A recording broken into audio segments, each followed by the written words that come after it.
This is the Constitution Party moment from, yes, Missouri, where I'm still stranded, but I'm making the best of it. And while watching television as my car was getting worked on, I watched, for the first time in a while, a sports commentator show, Colin Cowherd, Cowherd, not the homonym.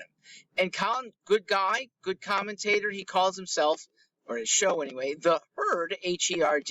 And I want to comment on it because we who are not part of two big parties lament the herd. We especially lament it when it comes to herd, quote, mentality that puts sensible legislation and very sensible people on the sidelines. Well, to its credit, a herd instinct is with us, probably from God, because it is safe.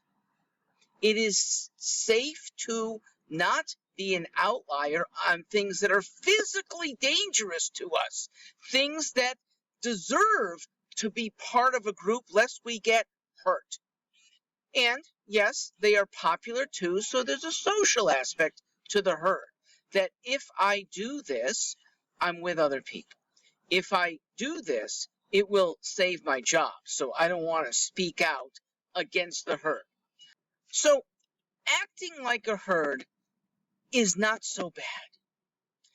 Thinking like the herd, I contend, is bad. The good news is thinking is different, and Americans rarely think like a herd. We tend to admire the iconoclast. We laud the business person who strikes out on his own.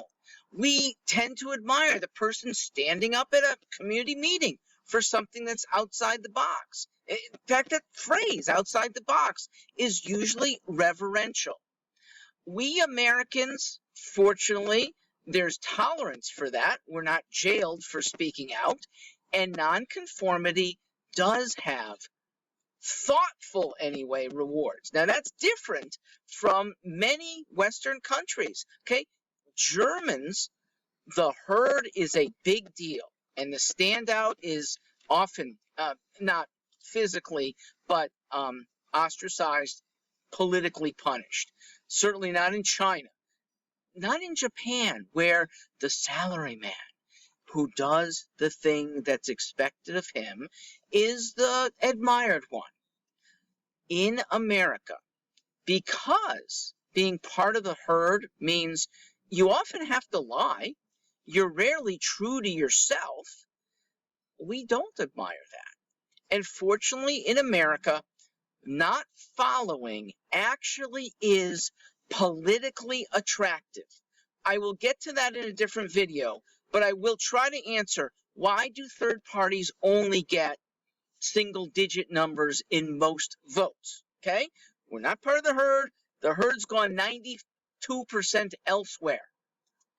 But I contend it's because we don't have strong candidates who are also popularized. Now, that's a tough hurdle on both fronts because the strongest people do tend to migrate to the big parties, and the popularization, well, the mechanisms in terms of dollars, in terms of media, in terms of actual structures that reward the big parties and keep the small ones on the sidelines, they are big hurdles. But please, it's not because we are philosophical outliers.